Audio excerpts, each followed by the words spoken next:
How to integrate Calendly with PayPal or Stripe.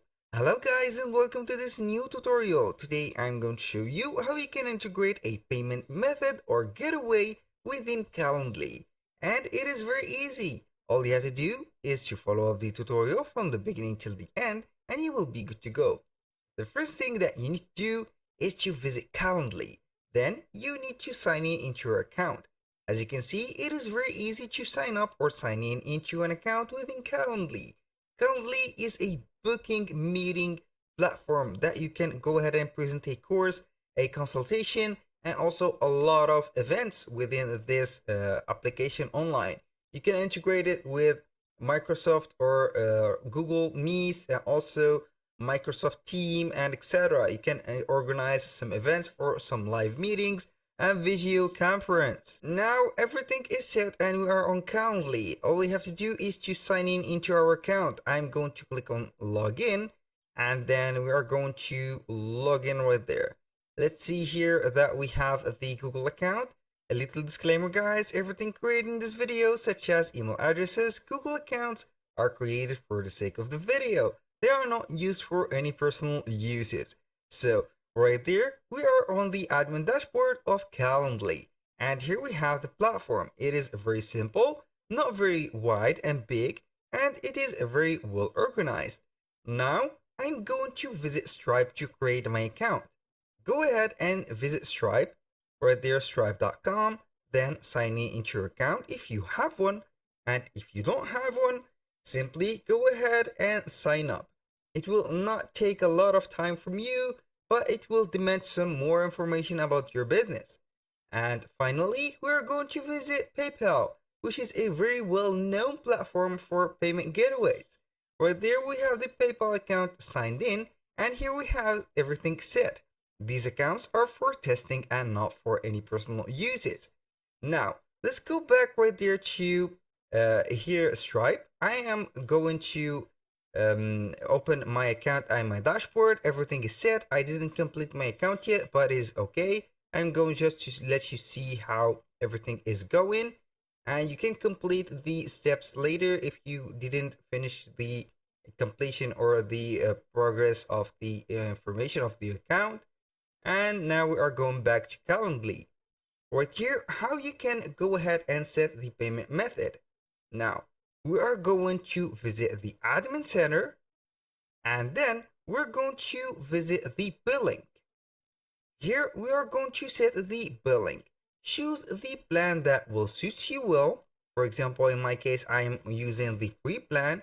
You can use the standard plan, the Teams plan, also the enterprise plan. Go ahead and choose the product or the subscription that you are going to set right there, and then we can proceed to the payment methods. And to access the payment methods, all you need to do is to speed up and get to the integrations and apps on this left side menu. Click on it and you will see here all the marketplace of the integration and the apps. Now, we're going to search and scroll down a little bit down until we see our payment method. Here, generally, you will find the two, which is right there, PayPal, also Stripe. Continue scrolling down like that until we see the first one. As you can see, here I found PayPal.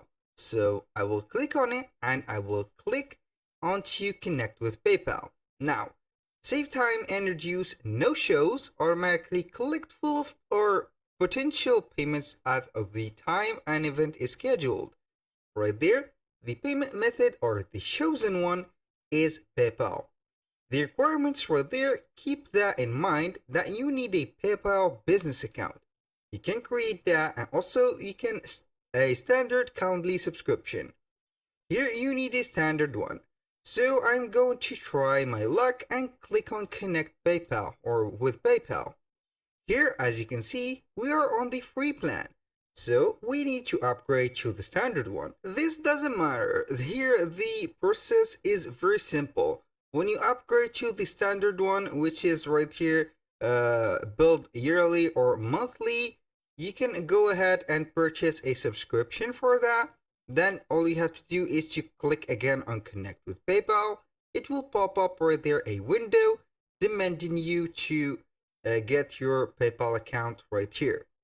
Now, for the Stripe, it is the same process. You're going back to the integrations, click on integrations and apps, and then we need to scroll down a little bit until we see or capture Stripe app.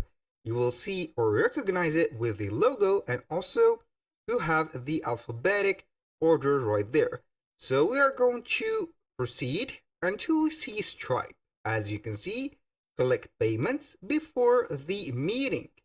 So you click on it, and here we have it. Now, right there we have same time and reduce no shows. Like we have said before, the requirements right there is to get a Stripe account that supports live charges and also you can create that with this link right there. When you click on it, it will take you directly to the sign in of right there Stripe. So you can go ahead and connect your account directly. So how you can do that, click on connect with Stripe, and also it will pop up right there. The collect of the payment should be on the standard version or the standard subscription.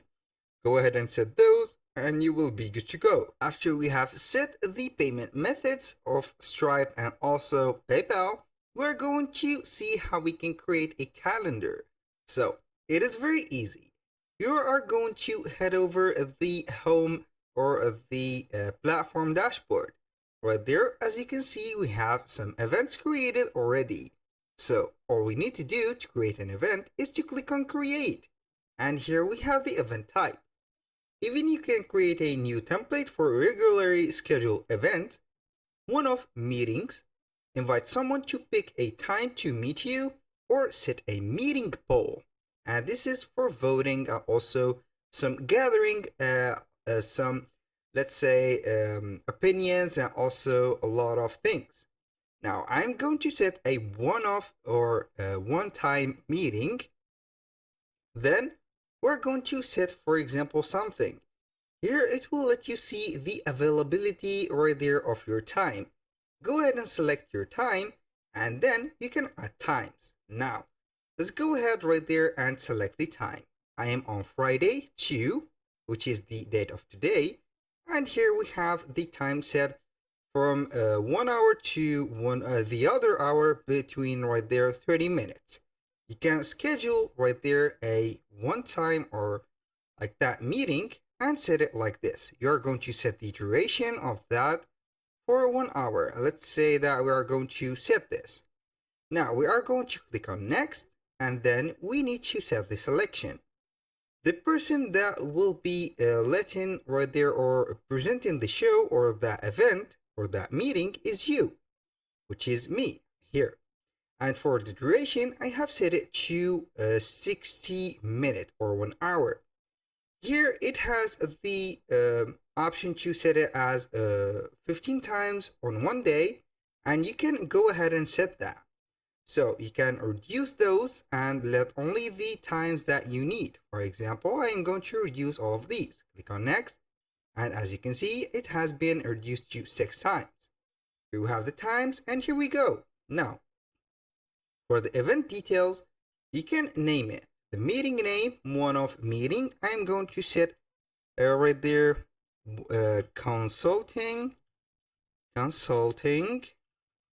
time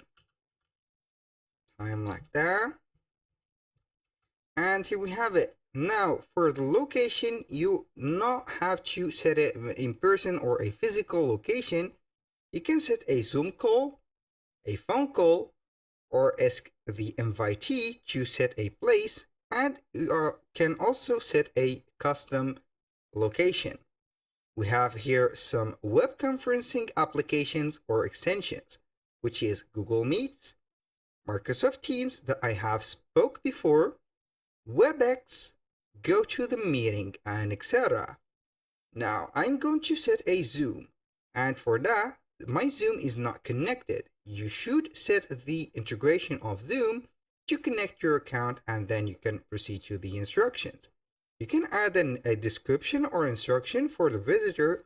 For example, please be at time at the right here, right time, and bring with you all the necessary documents. For example, this is an instruction. Now, for the optional settings, you can set or reserve times.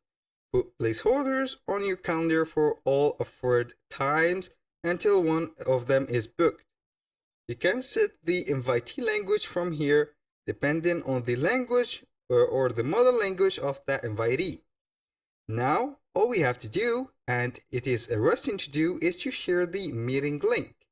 We are going to set it like that, and here we have the booking. You can copy that link and set it in another window, and you will see that it is the booking right there. You can set the booking for all of the right there. Consulting time, we have 1 hour. Here we have the instruction. You can go ahead and click and select the hours. For example, I am going to select this. Now we are going to click on next. You are going to set or the invitee or the person that is going to book to set the name, the email, and he can add some guests. This is optional. You can set it and also put it prohibited. And you can share right there any information, for example, to prepare before the meeting. And then all we have to do is to schedule the event. If the payment method is set, we're going to proceed to the checkout page. And now I'm going to set, for example, like this, schedule event. And here we have the schedule. Because we are not using any personal right there payment method, so the event will be free and the invitation will be open. That was all for today's video. Thank you guys for watching. I hope that you have enjoyed the content and hope to see you soon on the next one.